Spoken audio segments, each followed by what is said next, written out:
Et bonjour les amis, j'espère que vous allez bien et que vous êtes en pleine forme. Alors aujourd'hui, j'avais envie de vous faire une nouvelle vidéo sur le thème du déparasitage. Déparasitage donc des parasites intestinaux et corporels qu'on appelle aussi ce vermifugé.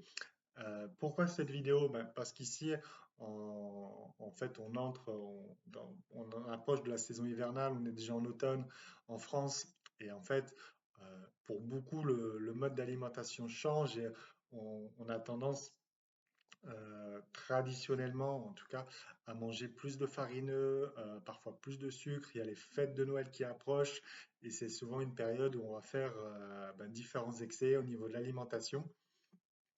Voilà, on va manger un peu plus consistant et en fait tout ça, ça va tendance à enrichir, alourdir notre système digestif et un peu tout notre réseau aussi par conséquent lymphatique, sanguin et les organes majeurs comme le foie qui sont très très importants au niveau du drainage lymphatique et sanguin. Et en fait, les parasites intestinaux et les parasites même de tout type, et pas que intestinaux, parce qu'en fait, ces parasites intestinaux ont tendance à migrer dans les autres organes du corps, vont avoir une influence majeure en fait sur la santé et souvent une influence insoupçonnée sur tout un tas de pathologies et de douleurs. Parce qu'en fait, voilà, comme je viens de le dire, ces parasites peuvent migrer, peuvent franchir la barrière intestinale et migrer à travers le sang, la lymphe, les différents réseaux pour atteindre d'autres organes. On a déjà, bon, bien sûr, ils peuvent migrer dans le foie, mais ils peuvent migrer également au niveau des poumons, ils peuvent migrer jusqu'au niveau du cerveau. Ça arrive malheureusement fréquemment qu'au niveau de la médecine, euh, on retrouve des vers, des parasites au niveau du cerveau. Et ben voilà, par exemple, le fait de retrouver des parasites au niveau du cerveau peut causer bien sûr de nombreuses douleurs, de maux de tête, des céphalées, des pertes de mémoire, difficultés de concentration, parce que ça nous fait comme un brouillard mental. Alors bien sûr, il n'y a pas que la cause, il n'y a pas que les parasites qui sont en cause, c'est souvent multifactoriel. Mais voilà, c'est très très important en fait de bien se purifier, de bien nettoyer son corps au maximum des parasites pathogènes. On n'arrivera pas forcément à se nettoyer de tous, mais en tout cas de franchir ce seuil, en tout cas de limiter leur présence au seuil pathogénique. Ce que j'ai envie de dire aussi, c'est souvent ces parasites vont être la cause aussi de douleurs articulaires, inflammatoires, parce qu'ils vont se loger au niveau des tissus interstitiels, au niveau des fascias, ils vont irriter le système nerveux et voilà, en fait, c'est souvent la cause d'inflammation au niveau neuromusculaire, au niveau tendineux, articulaire, des douleurs qui sont parfois mal définies également, mais en tout cas des douleurs qui sont présentes et qui empêchent réellement de vivre en santé.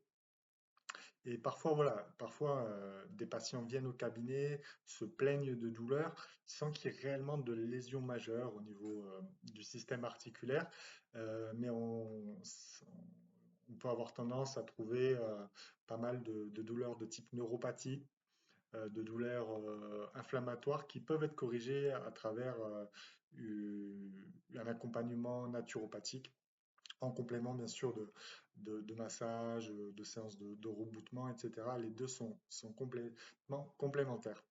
Voilà, voilà. Donc, sans détailler toutes les pathologies qui peuvent être, qui peuvent se développer avec les parasites intestinaux, parce que, bon, je pourrais aussi aborder les problèmes de peau. Souvent, les problèmes de peau euh, sont initiés par des problèmes, donc bien sûr, de toxines, parce que la peau est un émonctoire, donc une porte de sortie des déchets du corps. Et souvent, en fait, les douleurs d'eczéma, psoriasis, éventuellement peut-être aussi du zona, en tout cas, c'est bien de, voilà, tout dans les problèmes cutanés, c'est important. Dans tous les problèmes cutanés, c'est important euh, d'ajuster son alimentation et de vérifier si on n'a pas trop de parasites intestinaux et qui ont franchi cette barrière intestinale pour migrer vers la peau, ce qui est souvent le cas et que j'ai déjà vu à de nombreuses reprises.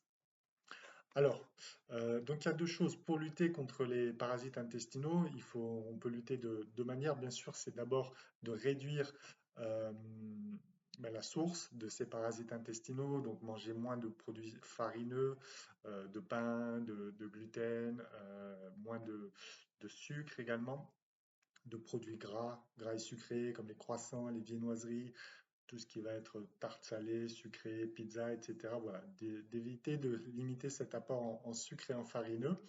Et ensuite, il y a des compléments naturels qui sont vraiment très efficaces pour lutter contre les parasites intestinaux. Alors, j'en ai quelques-uns ici parce que je suis justement en train de me faire une petite cure. Euh, et donc, vous avez l'extrait de pépins de pamplemousse qui est vraiment un des plus puissants antibactériens, antimycosiques, antiparasitaires qui est disponible sur le marché, à prendre bio de préférence, bien entendu, qui va vraiment agir sur tout ce qui est parasites intestinaux et au niveau des muqueuses, vraiment nettoyer en fait toutes les muqueuses et voilà, ça va vraiment purifier le sang, la peau de tous ces parasites. Ensuite, il y a également l'huile essentielle de titri à prendre par voie externe en diluant voilà, 2-3 gouttes et en faisant un massage sur une zone qui peut être éventuellement concernée. Euh, bon, ça peut être sur le ventre, ça peut être au niveau des avant-bras, voilà. En tout cas, ou même une goutte d'huile essentielle sur la brosse à dents de temps en temps ou en bain de bouche pour vraiment nettoyer la sphère buccale aussi de tous les parasites au niveau de la bouche. Voilà. Donc, pépins de pamplemousse, huile essentielle de titri. Un que j'affectionne aussi beaucoup, ce sont les clous de girofle que j'ai tendance à mâcher 2-3 fois par jour pendant quelques jours, tout simplement voilà, pour détoxifier. Les clous de girofle ont en fait une grande action vermifuge, antiparasitaire et anti-inflammatoire, anti-antalgique. Donc c'est aussi très bien pour prévenir tout ce qui est douleur articulaire, douleur inflammatoire au niveau du système digestif, mais dans le corps dans son ensemble. Là, j'en ai pas, mais si, en fait, j'en ai au frigo, c'est de l'ail. En fait, c'est la purée d'ail que j'ai, mais voilà, l'ail, c'est également, ou l'ail des ours aussi, qui est très bon pour l'aspect vermifuge, va être très efficace pour lutter contre les parasites intestinaux. En tant que plante, vous avez aussi le thym qui lutte contre les parasites intestinaux, très efficace. Le thym, c'est également un excellent chélateur des métaux lourds et très approprié en cette saison pour tout ce qui est les douleurs de la sphère broncho-pulmonaire, les petites bronchites, le rhume, etc. Et en tant que plante, je pourrais aussi conseiller, alors à dose un peu homéopathique, on va dire, la sauge officinale qui a aussi un grand effet antibactérien et un aspect de vermifuge. Voilà, comme tous les remèdes, que ce soit l'huile essentielle, la sauge, c'est bien de faire des petites cures parce que ce sont souvent des remèdes puissants et qui ont aussi des molécules qui peuvent engendrer d'autres choses. La sauge a plutôt un effet fertilisant, donc mais elle est très bonne en prise ponctuelle, mais il ne faut pas en prendre tous les jours, toute l'année. Voilà. Donc voilà. Après, on peut trouver encore plein d'autres remèdes contre les parasites intestinaux pour se vermifuger dans l'ensemble du corps. Je suis sûr que vous en trouverez. Vous pouvez mettre des commentaires en bas de la vidéo. Voilà, si vous avez envie de partager vos remèdes, vos solutions miracles. Mais en tout cas, il y a plein de plantes dans la nature. Là, je vous ai cité ceux que j'affectionne particulièrement, ceux que je trouve très efficaces.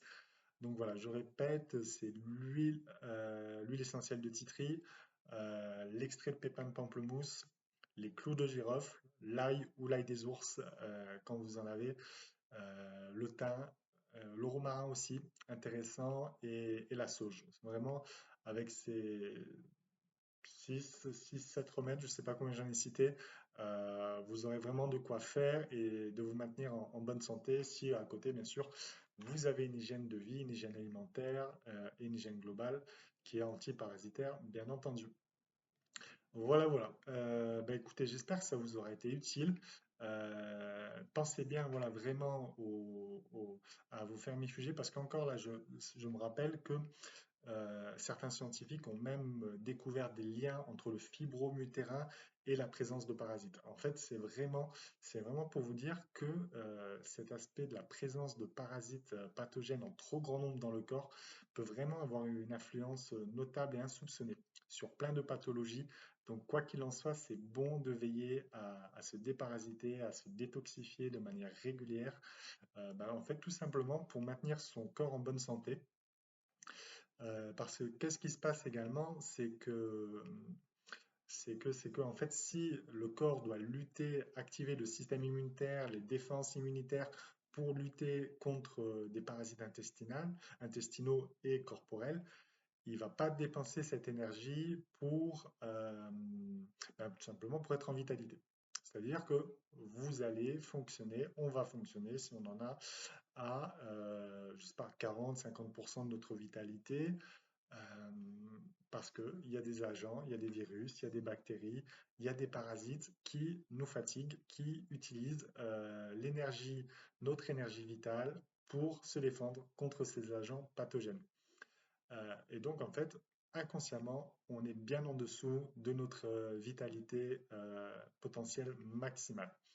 Donc voilà aussi pourquoi, parce que même si on a l'impression que ça va bien, qu'on est en bonne santé, inconsciemment on peut être bien en dessous de notre vitalité. Et si on est en dessous de notre vitalité, ben, on va être en dessous de notre joie, de notre bonheur, notre harmonie. Et inconsciemment, voilà, ça peut créer plein de désordres. Donc la santé, c'est la santé globale, physique, émotionnelle et mentale, spirituelle est vraiment très très importante et ça commence par prendre bien soin de soi au niveau corporel, bien entendu. Voilà, voilà. Ben, écoutez, j'espère que ça vous aura été utile, pardon. N'hésitez pas à laisser quelques commentaires en dessous de la vidéo et si vous avez des questions. Et voilà, aussi je mets quelques liens par rapport à mes activités sous la vidéo. Je vais organiser un stage de 3 jours de naturopathie, détox, vitalité dans l'Aude. Ça sera du début mai, du 1er au 3 mai.